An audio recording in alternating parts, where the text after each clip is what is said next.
Welcome to TAGMO, Indian Kitchen and Treats. Come on inside.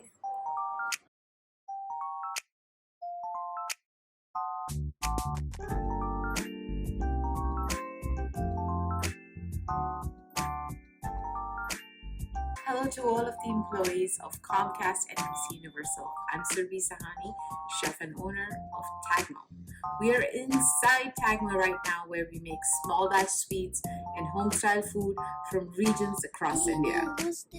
TAGMO means Tigress in Bhutanese. We are a South Asian, women and queer-run business, but we are more than just a business. We collaborate with other South Asian businesses who share our ethos to make food that is delicious, sustainable, and does social good. I've been a chef for about 25 years, and TAGMO is my first restaurant. As a chef who does savory and confectionery, I finally get to bring my expertise and creativity front and center, and I'm very excited to share it with you today.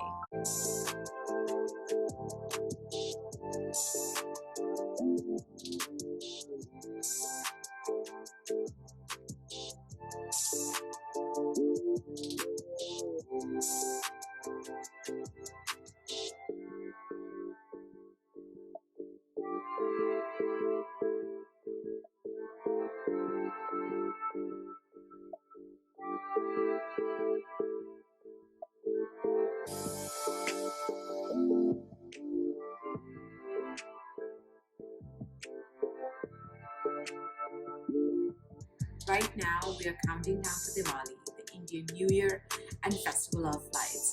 This is our Diwali collection with beautiful handmade Mithai.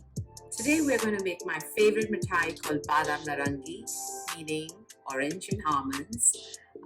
It's super easy to make and just a couple of steps. So let's start cooking.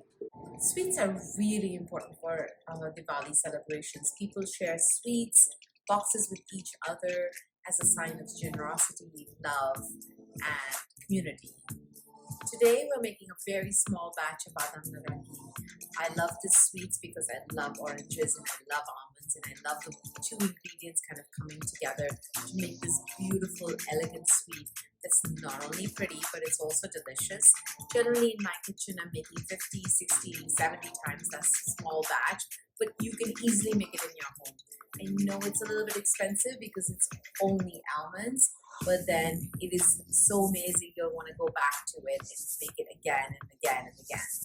We have some, of course, white cane sugar that can be replaced with some agave if you want to. I have some almonds. I buy sliced almonds that I crush in a mill. I make sure that I'm sifting my almonds so that I get this like really fine textured almond flour. If you don't want to do that step, you can always buy just the almond flour. It is available in most stores. This is some orange zest. I zested a little while ago and I've kept it sort of ready. I also have some cocoa butter. If you don't have cocoa butter, you can use avocado oil. Please don't use coconut oil. It smells too strong. Doesn't matter what variety you use. It just kind of stays with you. And we really want the orange to kind of sing in this recipe. And then I have 1/8 of a cup of water. So it's 200 grams of almonds, 100 grams of sugar, about a teaspoon or 2 teaspoons of orange zest, about a tablespoon of the cocoa butter, and 1/8 of a cup of water. So it seems a little less to me. So I've actually doubled the recipe just because it's such a small quantity. So I would say stay with 1/4 of a cup. And then I'm going to add all of this sugar in here. And then I'm going to bring it to a boil. I'm also going to add, while this is kind of cooking, also add all of the orange zest in here, because it's going to start cooking the zest as well. You know, Diwali was a big festival in my family. We made sweets at home. We also bought some sweets from outside. But a big part of the celebration was all of the relatives that would come with like multiple boxes of sweets. And I had my favorite uncles that knew my favorite sweets that would come home, and we would never share those sweets with anyone. But there were always like certain boxes that I didn't like as much that I was kind of okay giving to other people. One of the other things that happened in my community was we had a lot of neighbors, and so we would take small boxes of sweets to them. Oh, sorry, we would take a small plate, we would put like some assorted sweets in it, and we would take those sweets to our neighbors, and then they would fill up our plates with their sweets and bring it back. It was a lot of fun doing that. Okay, you see this water is sort of boiling right now, so I'm going to start adding the almonds. Generally, you want the sugar and water to be a soft ball consistency. Now, if you're not able to get that, do not fear and get scared, because the almond and everything is going to get cooked. I'm going to lower the flame at this point and let it kind of come together really well. I also like to add a little bit of an orange color at this point in my recipe, which I'm not adding today, but because I'm thinking that you guys don't have orange color lying around. Go.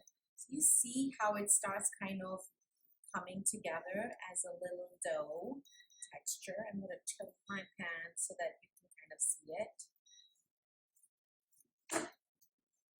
It's just a matter of cooking it for another minute or so. Now I'm going to add the cocoa butter because it's almost sort of a dough texture.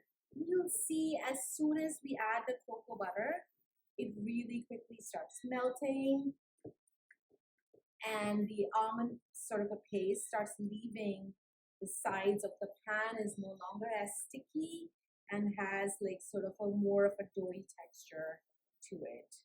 I feel like this is such a, I know a lot of you probably even make marzipan at home.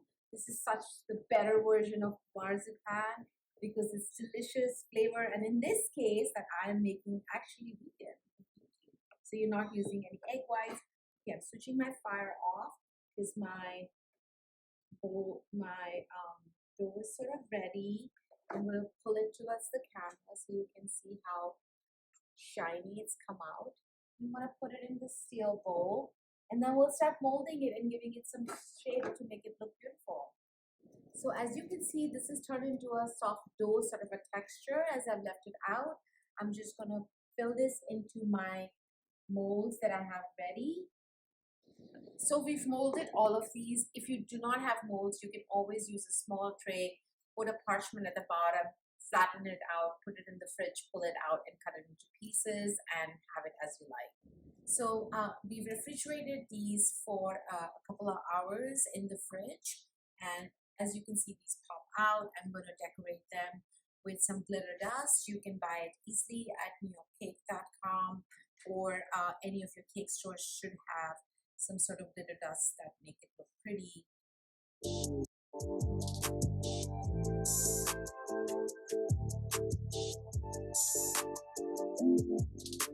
Thank you for joining us. Happy Diwali to you and all your family from me and everyone at TAGMO.